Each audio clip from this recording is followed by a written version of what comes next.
We finally have another device that comes preloaded with SteamOS, and that is the Lenovo Legion Go S. And in today's video, we're going to be comparing it with the original SteamOS device, which is the Steam Deck OLED. Now we'll be looking at the comparisons between the specs and the gameplay, and to see which device is a better value for you. So let's get straight into it.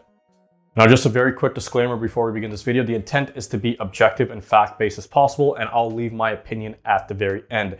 If you're looking for a more controversial take on these two devices, then this probably isn't the video for you. Now, jumping straight into the specs, the Legion Go S comes with a brand new AMD Z1 Extreme processor and has 32 gigabytes of both combined CPU and GPU memory.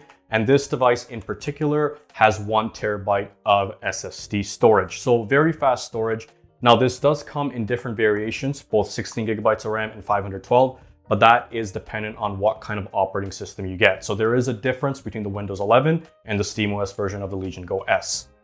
Now, the Steam Deck OLED, on the other hand, is still running a 2023 version of a custom AMD processor, has 16 gigabytes of RAM, and it does come with either a 512 gigabyte or 1 terabyte storage option. Now, I want to say that both devices do have the possibility of expansion through an SSD. So if you don't want to spend the money up front to expand your storage, you can always expand your storage after the fact. And of course, a selfish personal plug, if you do like videos like this and you're interested in the newest technology for both PC gaming as well as console gaming, then I do videos like that on a weekly basis, so don't forget to subscribe to my channel. Now, moving on to the screen, the Legion Go S has an 8-inch 16 by 10, 1900 by 1200 display. So it's a different aspect ratio to your typical 16 by 9. It does come with 500 nits of brightness, but it is an IPS display and does not come with OLED. However, it does have 120 Hz refresh rate. So gaming, even indie games, and playing it at high refresh settings, you can play it beautifully without any screen tearing. Now, I would have liked a little bit more clarity with the blacks. So comparing it to an OLED, they do tend to bleed a little bit, but obviously you're comparing it with the best possible contrast ratio possible. For an IPS display, however, the display on the Legion Go S is actually pretty good. Now, the Steam Deck OLED, as the name suggests, has a 7.4-inch OLED display with a resolution of 1280 by 800. So not as high as the Legion Go S, but it does have some benefits to it. The big one being obviously an OLED display. Each pixel has its own light emitting diode. That's why the clarity and colors on an OLED display look so great. It does have 90 Hz of refresh rate, so not as high as 120 Hz. But one of the good things is it's HDR display. You can go up to 1000 nits of brightness on HDR or up to 600 nits on SDR. So 100 nits more than the Legion Go S. So while the resolution is not as high as the Legion Go S, the smaller screen size at 7.4 does make the pixels per square inch a little more comparable. And in my opinion here, the clarity and the visuals on the Steam Deck, at least in terms of color, do look a little bit better than the Legion Go S.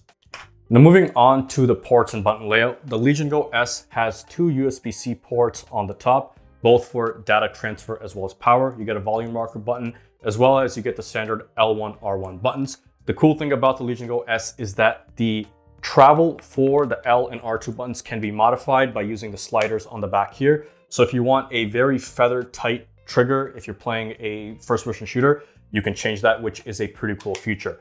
Now on the front, you have the standard X, Y, A, B, D pad layout, but the joysticks here are offset. So this is more similar to an Xbox controller, which in my opinion is a little bit different from the Steam Deck OLED. And of course, you do get a trackpad on this Legion Go S, but this trackpad is actually quite small, and I haven't used it as much as the Steam Deck OLED.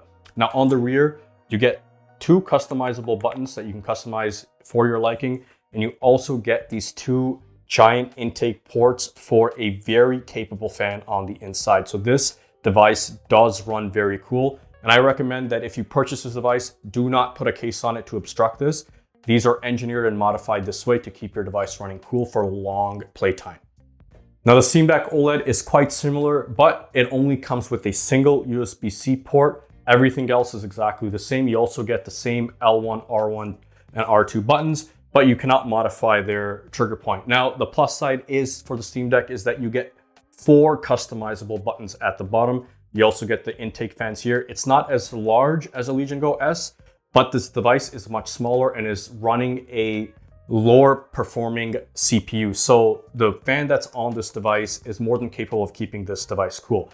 Now flipping it on the side, and this is what I was talking about, the button layouts are linear, so they're lined, they're not offset. So I've been used to playing with these buttons for over a year now. So switching over to Legion Go S was a little weird, but it's very easy to get used to. Now, the other cool thing about the Steam Deck OLED is these two giant trackpads. Both of these have haptic feedback, and if you're using this for desktop mode, these are a lifesaver. I've actually used these for buttons as well inside games, which gives you more customizability, something the Legion Go S does not offer. Now next, I want to discuss battery life and the batteries on both these devices. The Legion Go S comes with a 55.5 watt-hour battery and has a TDP or thermal draw power maximum of 33 watts. The Steam Deck OLED comes with a 50 watt-hour battery and has a maximum TDP of 15 watts. So what does that mean? So that means theoretically, if you're running the Legion Go S at its maximum performance at 33 watts of thermal draw power, the most battery life you're going to get is about an hour and a half. So you have to understand that, and you have to keep that in mind, that if you are planning on playing high performance games, you want the most performance, you are going to have limited battery life. Now you can obviously adjust that and drag that TDP down all the way to 5 or 6 or whatever you would like for your liking, but that is typically the formula for the batteries. I had wished the Legion Go S came with at least a 75 or 80 watt hour battery for this really good and really strong performing CPU. Unfortunately, it does not. So battery life is completely dependent on how you have the settings on both of these devices. But the great thing is they're all customizable. So that's why I'm not going to put benchmarking numbers on the screen, because it completely depends on how you have the settings set. And I will say that a lot of YouTubers and reviewers miss out on this point. When they say you can get 3 to 4 hours on a particular device, that's 3 to 4 hours for their specific setup. It's always going to vary on how you have your device set up.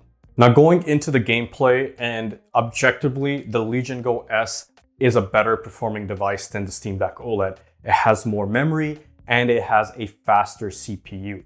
Now, the great thing about this is that because we can modify it and adjust the thermal draw power on both these devices, I was able to do a 1-to-1 comparison for the Legion Go S and the Steam Deck. So I loaded up Cyberpunk, I adjusted both resolutions to 1280 by 800, and I set everything to medium with the shader quality at high and running at 15 watt hours. The Steam Deck OLED averaged about 45 frames per second. Now, the efficiency definitely shows on the Legion Go S, because on those same settings, it was able to get 55 frames per second. So that just goes to show how much more efficient the CPU is on the Legion Go S, and how much of a difference an extra 16 gigabytes of RAM makes when you are running these games. Now, overall, the Legion Go S can play AAA titles, but at a limitation. Like I said, if you're gonna play those games at the highest settings and you want to bump up the quality to the highest resolution, you are going to need to go up to 33 watt hours, and you are going to drain that battery pretty quick. Now, the Steam Deck OLED, on the other hand, is a little outdated. Like I said, it's been about a year and a half since this device came out. It's using an older AMD processor. So the newest games, it is going to struggle with, and you are going to have to bump that resolution down.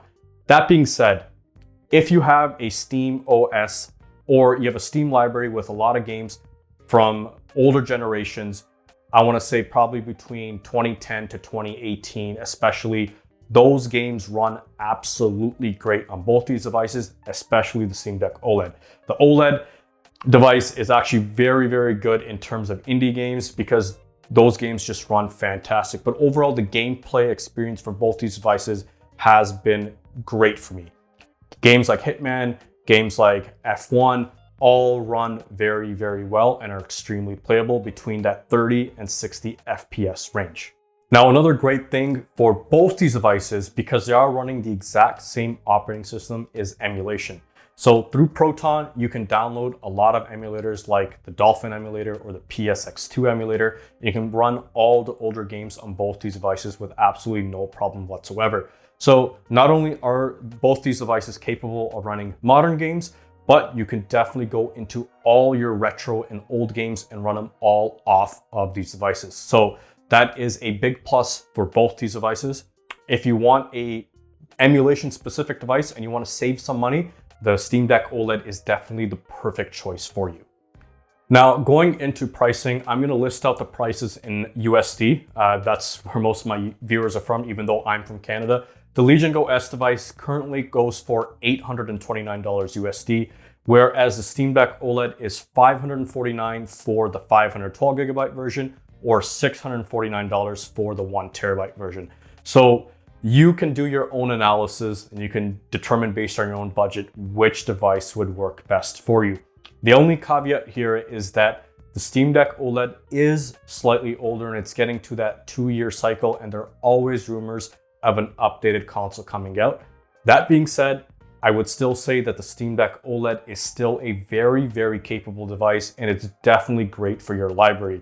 Among all the consoles that I own, from the PS5, the Xbox Series X, even my desktop computer, I find myself using the Steam Deck OLED most of the time just because it's so portable and convenient.